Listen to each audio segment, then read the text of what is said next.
Que si peñabots, que si pejes zombies,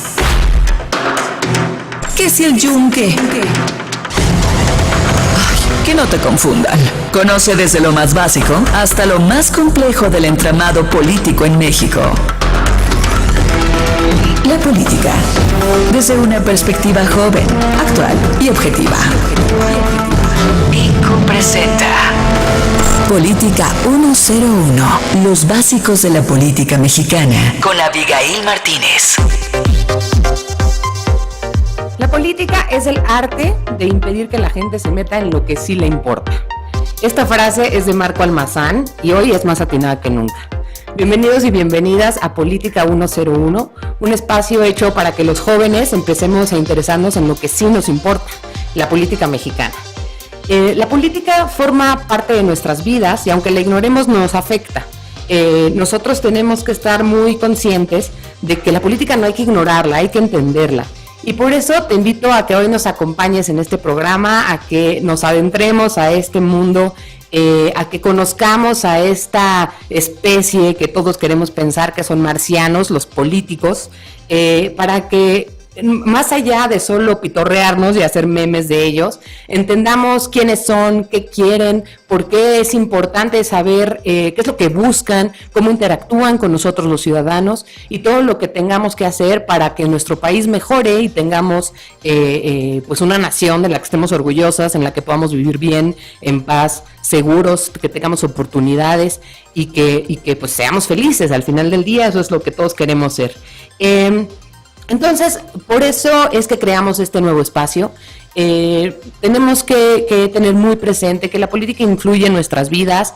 Hoy más que nunca tenemos muchísima información, tenemos acceso a todo tipo de fuentes, todo tipo de voces, pero a veces entre tanto ruido es muy difícil hacer un filtrado de las cosas que sí tenemos que entender y las cosas que sí tenemos que conocer.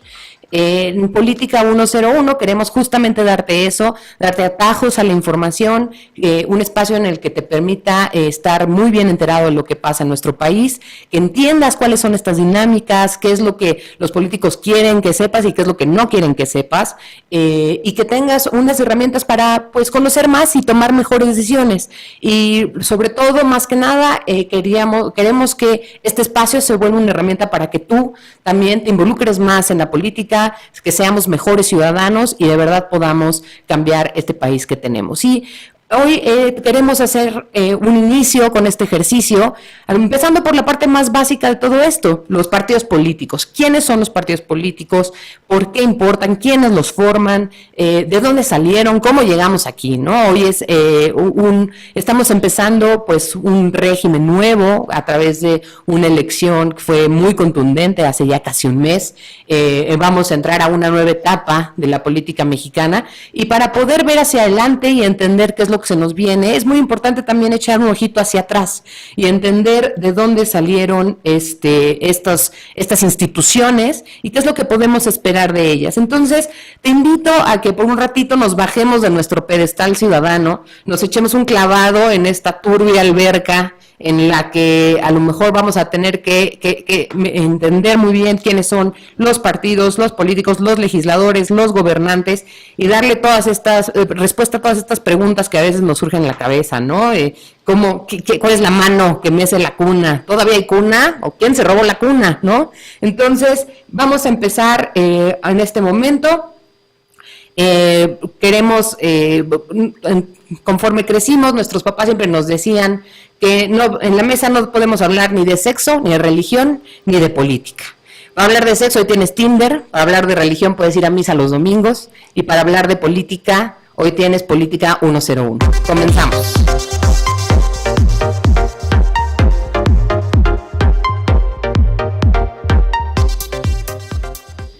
Entonces, esta semana queremos empezar por entender a los partidos y para eso tenemos que hacer un breve recuento.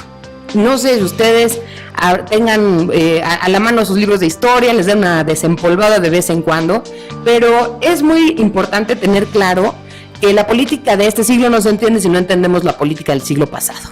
Después de la revolución, que todos la tenemos muy clara, ¿no? Tenemos nuestro supermonumento, conocemos muy bien a nuestros héroes revolucionarios, todas estas personas que lucharon por los derechos de los más pobres, por recuperar la libertad después de un régimen dictatorial como el que fue el de Porfirio Díaz, pero no contábamos con que nuestras instituciones pues no estaban de lo más sólidas posible y que al terminar la revolución, cuando por fin ganan en 1911, Madero entra triunfante a la Ciudad de México y entonces empieza este jaloneo en el que todos empiezan a matar con todos para ver quién sigue en el poder.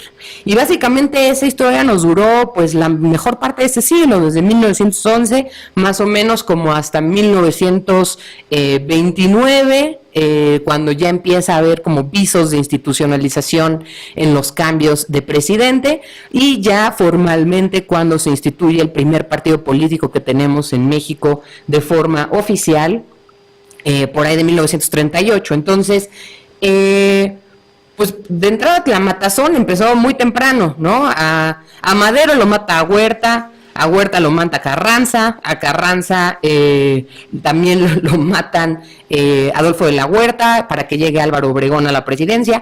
Es importante destacar, por ejemplo, que a lo largo de nuestra historia todos siempre empezaban siendo amigos, mataban al anterior y una vez que llegaban al poder ya empezaban a surgir las diferencias, así que como divorcio de enamorados, y si se empezaban a pelear entre ellos para ver quién seguía.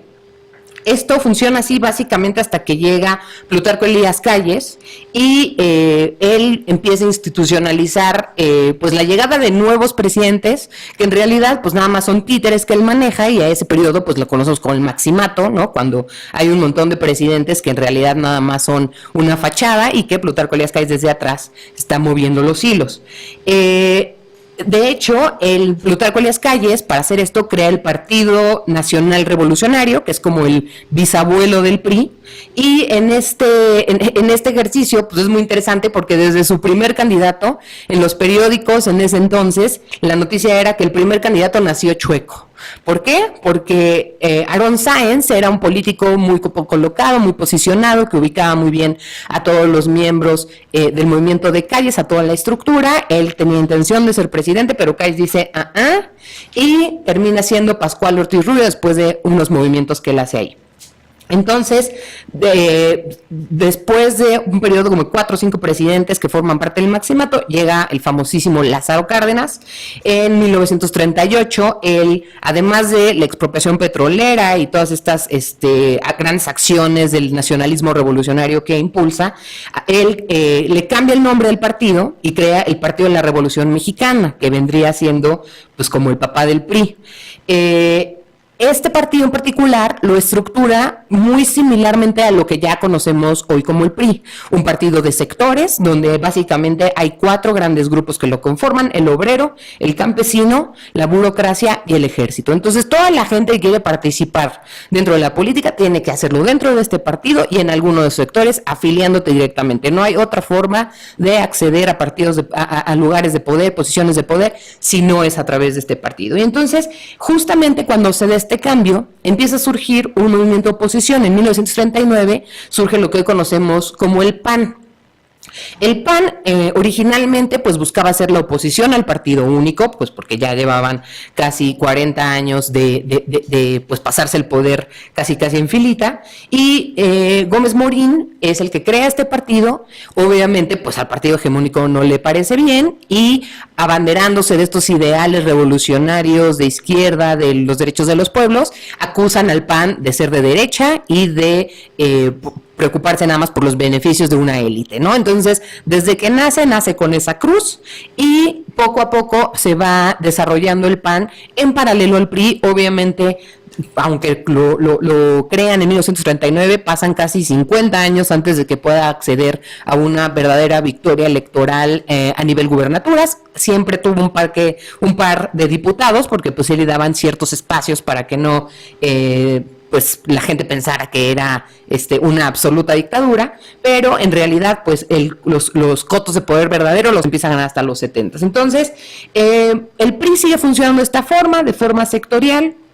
ya para 1946, cuando empiezan a identificar que los liderazgos son sobre todo militares y que pues es un riesgo que justo los liderazgos militares puedan crear descontento y tengan intereses políticos, entonces deciden volverle a cambiar al partido de la Revolución Mexicana el nombre y crean formalmente el PRI como lo conocemos el día de hoy. Entonces en 1946 se elimina el sector militar, dejan solamente a candidatos civiles. Miguel Alemán es el primer candidato civil que forma parte de esta corriente, y entonces a partir de ese día ya el cambio de presidentes se da de forma muy ordenada, se institucionaliza de forma informal que el presidente es el que va a escoger a su sucesor con el famoso tapado, y esto sucede pues básicamente desde mediados del siglo pasado hasta el año 1988,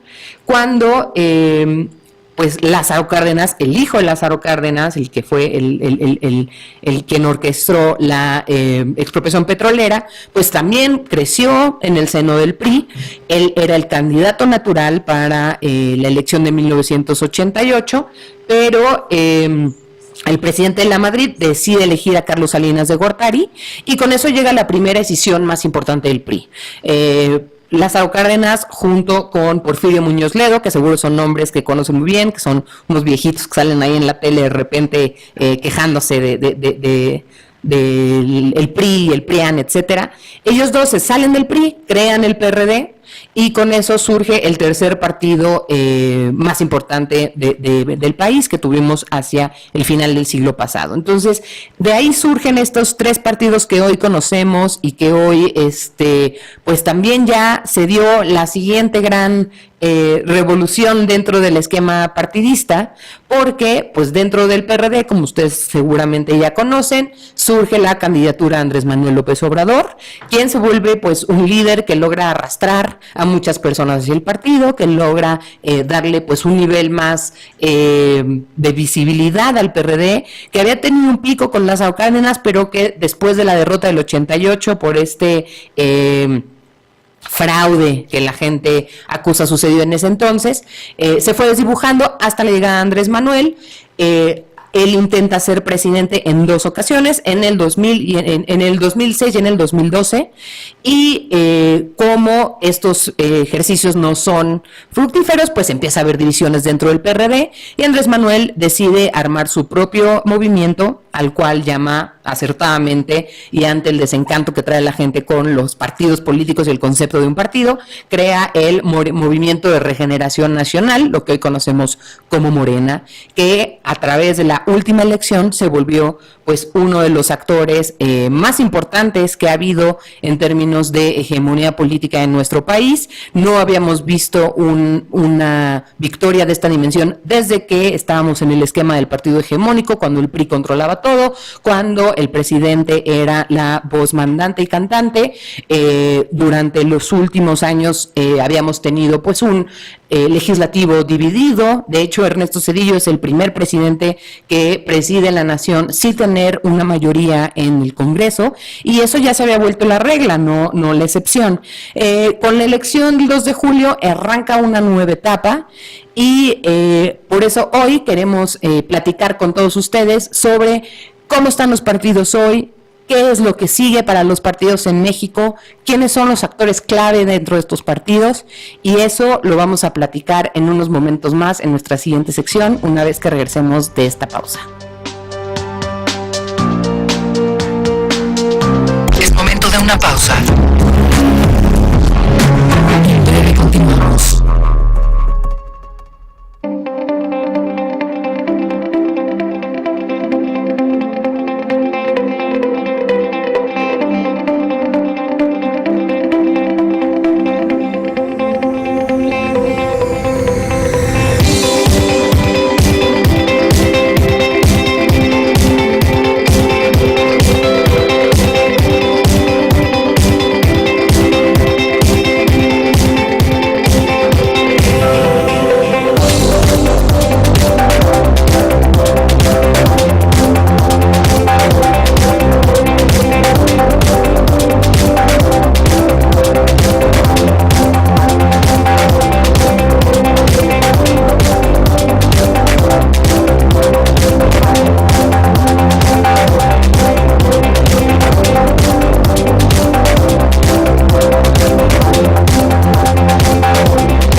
mujeres de negocios, políticas, servidoras públicas, directivas, emprendedoras, mujeres con posiciones de liderazgo. Descubre el creciente protagonismo de la mujer y los detonantes de su empoderamiento. Empoderadas con Verónica Colza. Miércoles, 19:30 horas. INCU, Comunicación sin Límites. Síguenos en Facebook, Twitter, Instagram, YouTube y Vimeo. Búscanos en redes sociales como INCUMX. INCU, Comunicación sin Límites. Estamos de regreso con más de INCU, Comunicación sin Límites. Con peras y manzanas. Con peras y manzanas.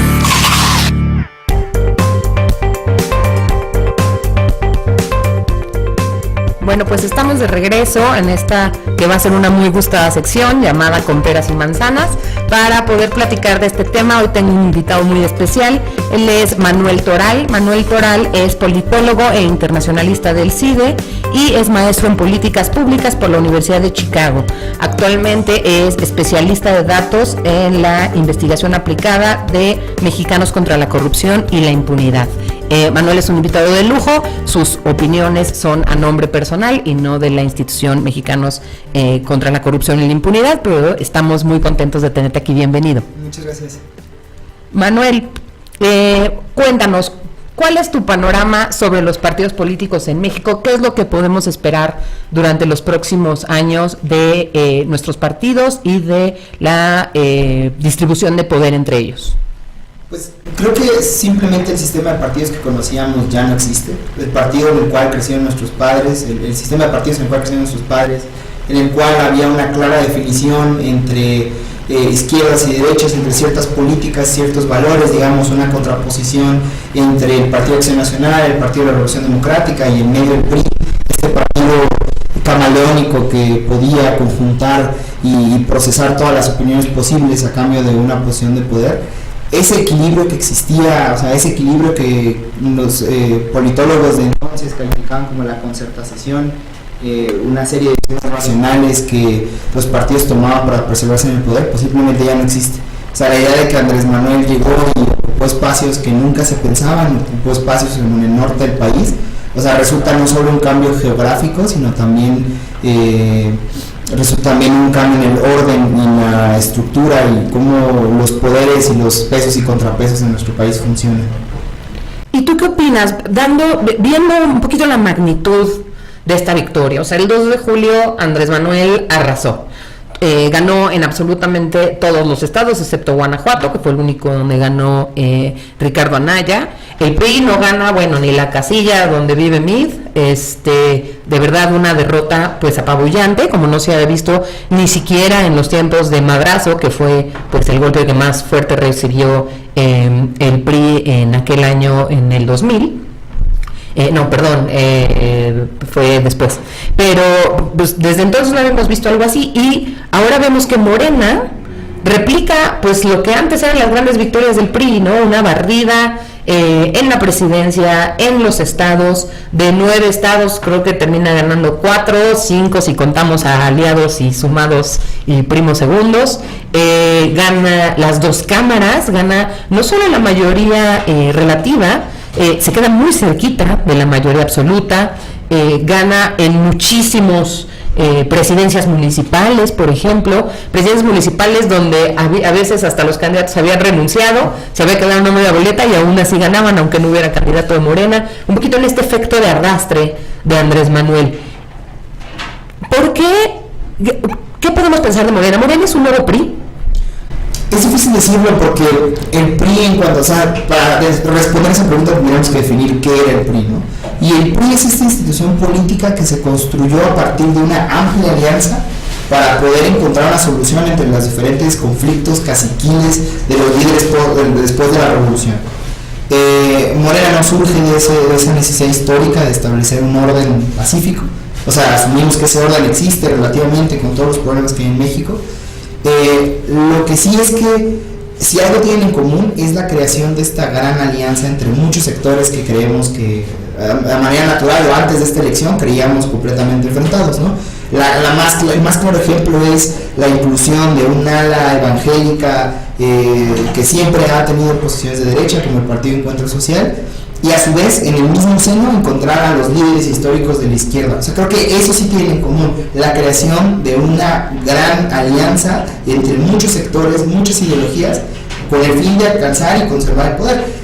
Yo creo que la gran diferencia al respecto del PRI y Morena en este sentido es ver cómo la van a conservar. O sea, el PRI tenía una serie de esquemas en el que el presidente, como cabeza del partido, definía el poder de negociación, de la hechura de políticas públicas, definía los planes de gobierno, y el PRI tenía incentivos para definir la carrera de los políticos de más bajo nivel. No sé si Morena puede consolidar ese poder, no sé si lo buscan, y si lo logran, entonces podrían acercarse, pero esa forma de distribuir el poder y de que a través del partido sea la única forma de acceder al poder, creo que es la mayor diferencia, y cómo van a resolver ese problema será la gran incógnita de los próximos años.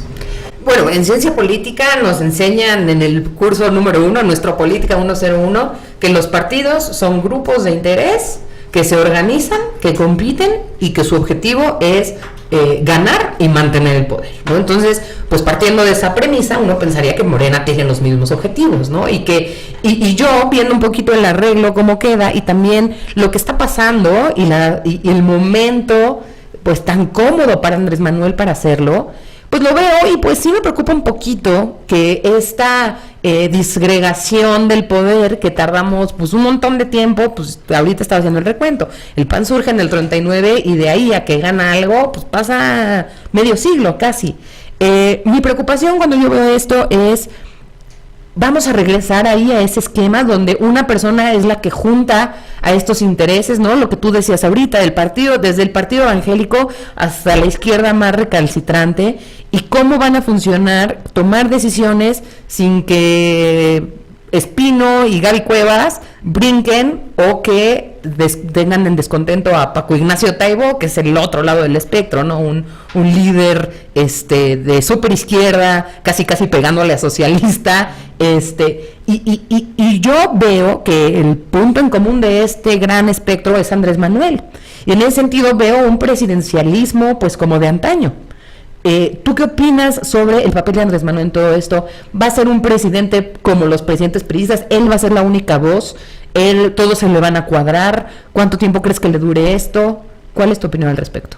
Yo creo que si bien el PRI, claro que tenía en su ideario y en su construcción la figura del presidente como parte central, como el líder del partido visible, o sea, la gran magia del PRI, digamos, lo que le diferencia al PRI como este animal político diferente del resto de América Latina, de las dictaduras militares, de los grandes caudillos, es que el PRI logró encontrar una forma en la que, si bien el presidente era el líder supremo del país durante 6 años, había mecanismos para que el presidente se retirara después de 6 años. Después de 6 años, después de que el Maximato se lo suyo, después de que Álvaro Obregón fue asesinado, después de que Lázaro Cárdenas voluntariamente, digamos, por el trabajo institucional, decidió no tratar de preservarse en el poder, la institución, como esta maquinaria de distribución del poder, se perfeccionó a lo largo de los años. Morena es tan nuevo y depende tanto de la figura de Andrés Manuel que de entrada me parece que es el mayor reto en cuanto, no solo para alcanzar el poder, en cuanto a mantener la cohesión de esta alianza tan grande. O sea, yo creo que Morena no tiene los recursos, vivimos en otro momento histórico, y aunque esta victoria fue abismal y avasalladora, lograr mantener a través de sus propias estructuras institucionales a todo este grupo de gente que piensa de tan diversas formas va a ser muy difícil. Yo creo que si bien todos comulgan en la figura de Andrés Manuel, hay pocos valores en los cuales se pueden seguir afianzando. Entonces yo creo que lo que vamos a ver en los próximos años es ver pequeños liderazgos al interior de Morena que van a exigir un espacio de poder y van a exigir tener su propia opinión independiente del partido. Pero de entrada tú ves que dentro de 6 años Andrés Manuel va a organizar algo ahí adentro para que se escoja un nuevo candidato. O sea, tú no le ves ganas de prolongar su proyecto, a lo mejor no necesariamente como una reelección, pero a lo mejor a través de un nuevo maximato. ¿Ves eso o tú lo descartas por completo? O sea, yo creo que hay incentivos para hacerlo, como tú decías hace un momento. Todos los partidos políticos, todas las fuerzas políticas registradas o no, independientes o no, buscan mantenerse en el poder y preservarse en él. Lo que sí creo poco probable es que Andrés Manuel en estos momentos tenga los mecanismos, digamos, seguimos viviendo, todavía ni siquiera son gobierno, ¿no? Seguimos viviendo el procesamiento de la información de cómo ganaron y de qué forma. Yo creo que los verdaderos retos van a venir en el momento en que se plantee un mecanismo para hacer política pública y cuando se encuentre con que hay presos, aunque tengan la mayoría de las cámaras, aunque tenga la presidencia, aunque tenga la mayoría de los gobernadores, que todavía no es el caso, van a encontrarse pesos y contrapesos en la Suprema Corte, en los empresarios, en la sociedad civil. Creo que eso va a ser difícil que él replique o que pueda mover a sus anchas al partido en su interior. Coincido contigo, creo que falta mucho tiempo para definir muchas de estas cosas. Sin embargo, por ejemplo, ¿cómo ves tú, ejemplo número uno, el tema de la oposición, ¿no? La oposición quedó hecha pedacitos y quedó muy disminuida. Y además vemos que a este flaqueo institucional que tienen, pues parte de los contrapesos más importantes que tendríamos para contrarrestar pues la presencia, la llegada de otro partido hegemónico, si le ponemos esta capa de la propuesta de Andrés Manuel de cortarles el financiamiento a la mitad, ¿no te levanta un poco de banderas rojas? Digo, la verdad es que es indefendible el abuso y el mal uso de los recursos públicos y el desperdicio, porque la verdad sí es mucho desperdicio estar viendo banderines y gorritas que todos terminan en la basura y en los cuales pagamos los ciudadanos. Y en ese sentido pues es un poco maquiavélico, ¿no? Es perfectamente maquiavélico que en el momento donde están más débiles tengas todo el apoyo para aplastarlos todavía un poquito más. ¿No te preocupa un poco eso?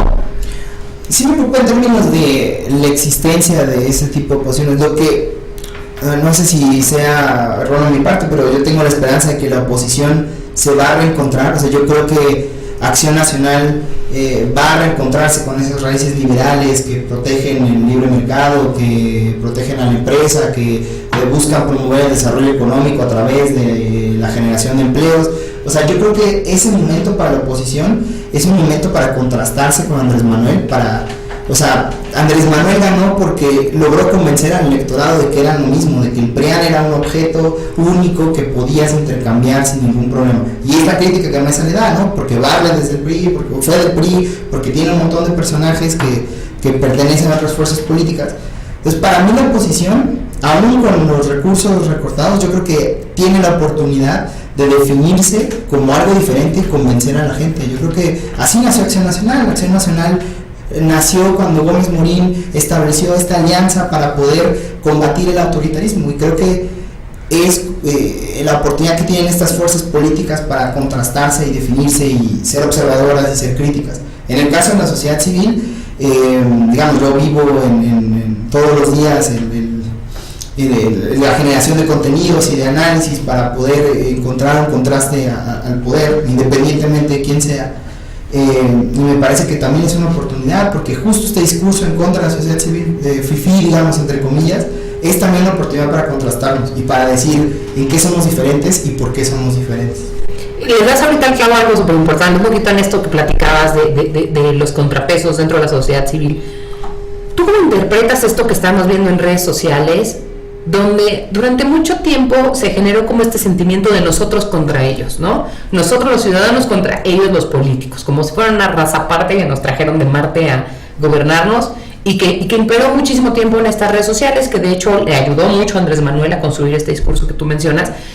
¿Cómo ves ahora pues esta división que también se ve ahí, ¿no? Donde pues está la gente, al final del día sí, Andrés Manuel ganó con una mayoría clara, pero pues sí dejó un 47% de personas que pues no participan, les vale, o de plano no querían su proyecto. Y cuando te metes a las redes sociales y ves como esta agresividad que hay entre los dos grupos, ¿no crees que eso también es un obstáculo para que se construya esta sociedad civil? O sea, si tú sales como crítico, te caen 90 personas que te dicen mafia del poder, corrupto, ¿no? ¿Tú cómo crees que esa dinámica va a afectar o crees que es natural y de todas formas se va a dar el proceso de generación de contrapesos? Yo creo que en ese tema particular, en la generación de crítica, digamos, de mejoras, de propuestas de mejora al gobierno por parte de la sociedad civil, al menos desde el punto donde yo me encuentro, es que tenemos a la mano una serie de herramientas nuevas que no contaba la sociedad civil antes. la generación de datos, la exigencia por datos abiertos, la respuesta mediana o no, o sea, se puede evaluar del gobierno federal para abrir y presentar datos que cualquier persona puede utilizar. Me parece que, o sea, una forma de combatir el discurso voy a ponerlo entre comillas, de radicalización del discurso en redes y en otros espacios de la conversación pública, es ofreciendo evidencia. Yo no creo que haya tal cosa como la neutralidad, o yo no creo que la técnica reemplace la ideología. Creo que siempre hay, incluso cuando hacemos números, la mejor información, siempre hay un poco de impresión ideológica en nuestra parte, pero sí creo que mientras elevemos el discurso público y ofrezcamos evidencia y sobre todo nos comprometamos con ser transparentes y nos comprometamos con un proceso que todo el mundo pueda entender, que no sea como hay una serie de personajes que emiten una opinión y punto, sino que sea, yo llegué a esta conclusión porque tengo evidencia, porque mis argumentos se basan en esta información que tengo disponible. O sea, creo que el discurso, tengo fe en que el discurso en redes sociales y en otros espacios públicos se va a ir elevando. Digo, hoy en día creo que uno de los mayores retos es que hay esta discusión de falacias de hombres de paja, ¿no? En el que existe, no sé, los chairos versus los derechairos y, ¿cómo se siente que Manuel Bartlett ahora sea funcionario de Morena? ¿Cómo se siente que Mid se haya sentado? ¿Sabes? Como, o sea, yo no creo que nadie piense como piensan los derechairos, que piensan los chairos piensan, o sea, como que no creo que exista, creo que es un atajo mental pensar cómo piensa el otro. Y entonces, o sea, debatir con esos atajos mentales nos lleva a una impresión de polarización, de radicalización, pero yo sí creo que el discurso público está poco a poco, pero está siendo mucho más elevado.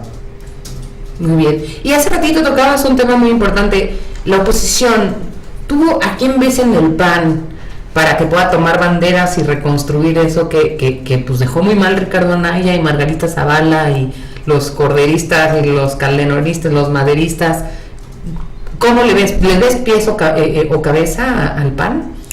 La verdad es que no tengo información, yo no sabría decir porque no conozco muy bien las dinámicas del Partido Acción Nacional.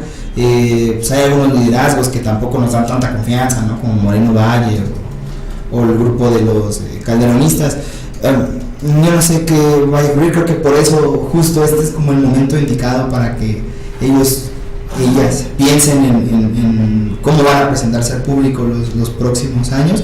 Lo que sí creo es que ha habido, además del movimiento de Andrés Manuel, una serie de nuevas fuerzas.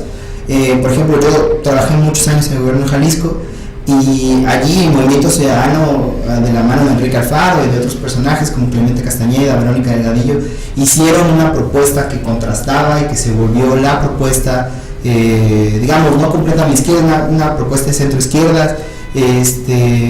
Wikipolítica también en Jalisco, pese a que no ganó ninguna posición, se convirtieron en referentes para la construcción del discurso político y son en parte responsables de que el PRI no haya podido ni siquiera alcanzar el tercer lugar, ¿no? ¿Y al PRI cómo lo ves? Al PRI, pues yo, o sea, personalmente creo que es sano que pasen esas cosas. O sea, creo que es muy sano que ahora el PRI esté en este proceso en el que quieran hasta cambiar de nombre.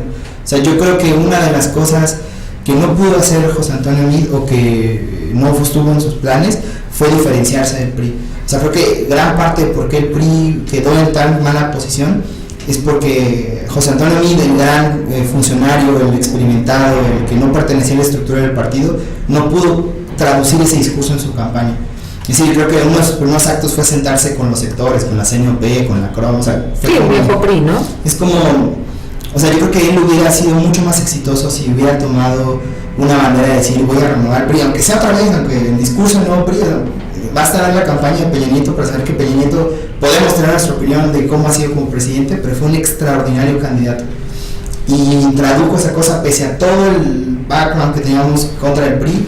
O sea, nos presentó a una persona joven que llegaba a las plazas públicas y firmaba compromisos ante notario y cumplidos o no esos compromisos, que la mayoría son que no, convenció a mucha gente de que esta era una cara nueva al PRI, que esta vez iban a ocurrir cosas.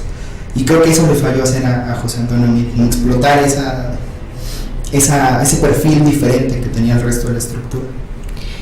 Ahorita tocaste el tema de Peña Nieto. ¿Nos puedes platicar un poquito más de estos compromisos no cumplidos? Pues el Universal tiene una plataforma en la cual van registrando qué compromisos antenotarios se cumplieron. No recuerdo la cifra exacta, pero son menos del 30%, al menos de lo que reporta el Universal. Lo digo porque creo que, nos puede parecer hasta un poco cursi ir a la plaza pública y mire, traje un notario para que vean que sí voy a cumplir. No importaba nada, en realidad no había ninguna obligación legal.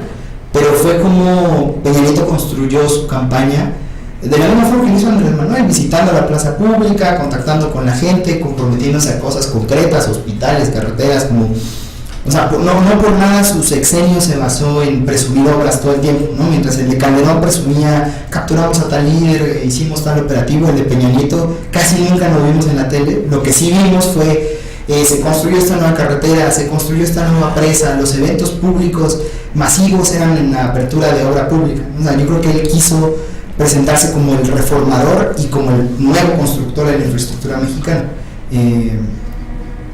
Ciertamente en cuanto a infraestructura se han construido muchas cosas, pero ha habido muchas otras deficiencias en su presidencia, ¿no? Pero el punto es que como candidato él prometió una serie de construcciones y obras a una plaza pública que permitía que lo tocaran, permitía que hablaran con él. Su campaña fue: visité a la señora Juanita a su casa y le prometí computadoras para su escuela. Y ese tipo de discurso fue muy poderoso, ¿no? Fue el regreso del PRI, y gracias a él regresó el PRI cuando lo pensábamos muerto, ¿no? Yo creo que el PRI sigue un proceso de pensamiento de qué sigue, ¿no? Ideológicamente. De los que queden, porque muchos van a salir corriendo a Morena, ¿no? ¿Y cómo ves justo eso, la llegada de estos actores a Morena? ¿Crees que contribuyen a diversificar las demandas allá adentro, o que nada más llegan a formarse a las filas, poner orden y ahorita someterse un poquito a lo que dicte Andrés Manuel? ¿Cómo ves tú eso? Yo creo que van a someterse al menos hasta saber que se distribuye, porque en Jalisco tenía un dicho que el poder está en las plazas. Entonces, no en los discursos, no en la cámara, sino quién tiene las plazas. Y creo que en el momento en que se ajuste el gobierno, se sienten, haya certeza sobre este plan de recortar personal o de recortar salarios, en ese momento vamos a ver la verdadera cara de los nuevos políticos llegados a otros partidos. También creo que es una cosa, tenemos en muy mala estima a los chapulines, ¿no? Yo creo que, pues sí, ¿no? Éticamente nos parece sospechoso una persona que no tenga una ideología clara y se pueda brincar de partido en partido con tal de obtener un puesto público. Pero también el sistema mexicano está hecho así. Hasta hace poquito no había reelección, y sin reelección la única forma que tú tienes como político o política para poder preservar tu carrera, para ser un político profesional, era a través de un partido. Y si un partido no te daba un espacio, la única posibilidad de conservar tu carrera, si eso es lo que querías, era irte a otro partido. Yo creo que apenas estamos aprendiendo lo que es vivir con reelección. Vamos a ver cómo funciona. Yo creo que el chapulinato va a irse reduciendo en la medida que puedan acceder a través de un partido, pero también el sistema, y después de las reformas electorales, quedó tan centrado en los partidos, en el cual los partidos tienen tanto poder de decisión sobre la carrera de una persona, que las personas tienen incentivos a brincarse un partido, porque es la forma en la que pueden continuar su carrera, ¿no? Entonces yo no sé si abonen. No ha habido una propuesta tan clara. Lo que sí es que permiten ser comunicadores en áreas del país donde no existía el discurso de Morena. Creo que esa fue su mayor aportación en términos de ganancia política. Basta ver Sonora cómo se pintó de guinda también. Y eso yo creo que es gracias a que hay una labor política cercana con la gente del PRI, de gente afiliada al PRI, que tiene como su bandera y como su mayor lucha política la gestión de recursos de la manera más local y más básica. Y si algo pueden aportar es ese conocimiento del campo, ese conocimiento de la zona, y ese conocimiento de, como ellos mismos, como el PRI mismo lo llama, de la maquinaria territorial, ¿no?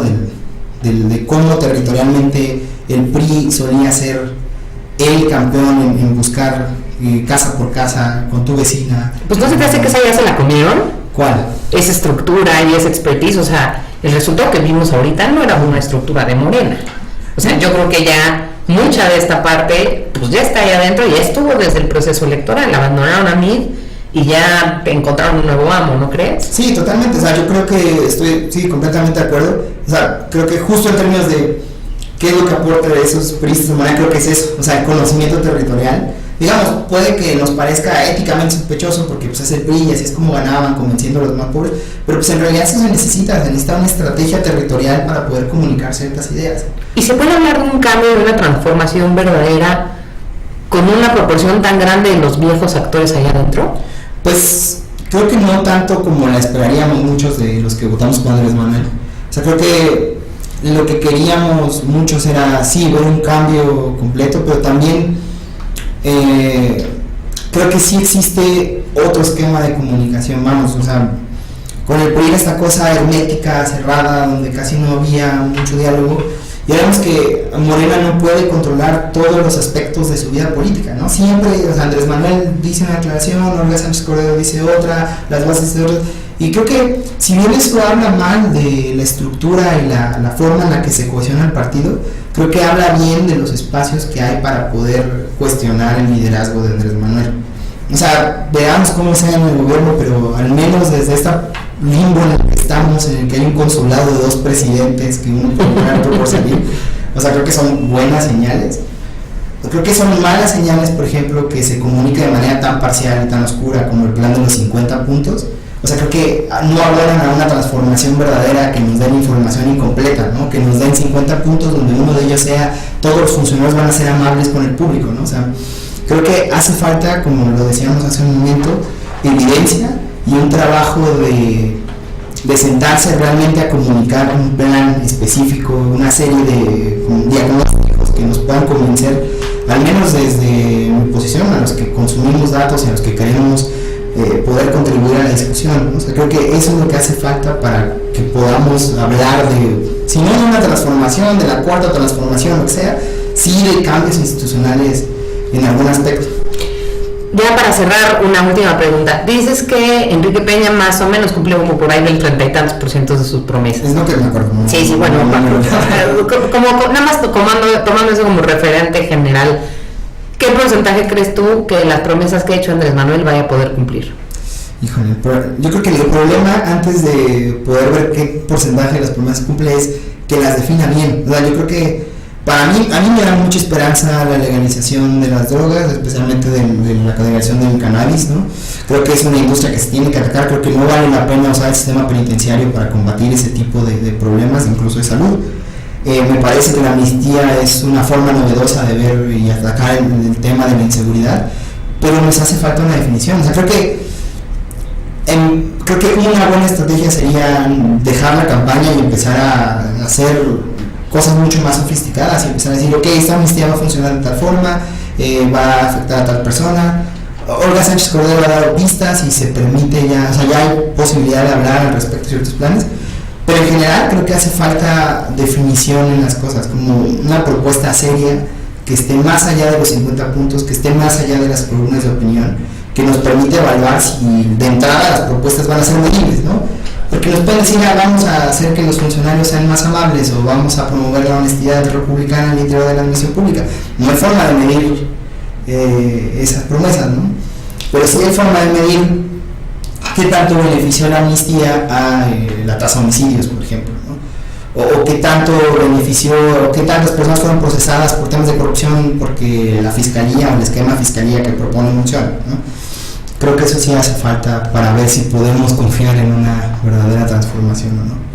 Bueno, pues por lo pronto podemos decir que estamos ante una transformación absoluta del sistema de partidos, una reconfiguración de los actores relevantes y que pues esto va empezando, ¿no? Sí, apenas está por verse qué va a pasar. Exacto. Bueno, muchísimas gracias, Manuel, te agradezco mucho que nos hayas acompañado. ¿Te gustaría añadir algo más con respecto a nuestro tema de los partidos para cerrar? A los ciudadanos, ¿qué le dirías a los jóvenes que nos ven? Pues yo sé que suena cliché, pero involucrarse importa. Yo creo que es un nuevo tiempo en que, digamos, Morena, que ganó la mayor parte de los puestos en los que competían, ahora tiene una responsabilidad aún más grande que los partidos anteriores de responder, y creo que debemos ser partícipes en esa respuesta, conseguir el teléfono de tu representante, de tu senador, de tu diputado, de tu alcalde, de tu presidente municipal, presidenta municipal, y estar en contacto y llamar y decir esto no me parece, y escribir, o sea, creo que hay muchísimas cosas y muchísimo espacio que los y las jóvenes pueden hacer cambiar el comportamiento de sus políticos. Excelente, muchísimas gracias Manuel, te agradezco que hayas estado acompañándonos. Gracias, muchas gracias por la invitación. Y les agradezco mucho a ustedes que nos hayan acompañado. Seguiremos platicando sobre temas políticos, seguiremos analizando todas estas cosas que sí importan. Les agradezco mucho su tiempo y nos vemos aquí la próxima semana en Política 101. Muchas gracias.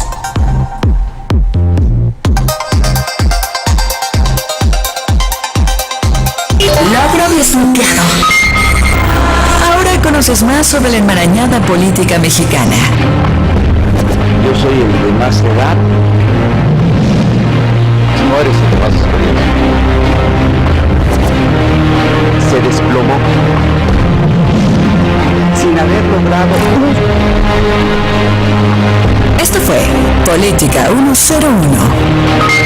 Los básicos de la política mexicana con Abigail Martínez. No te pierdas nuestro próximo episodio.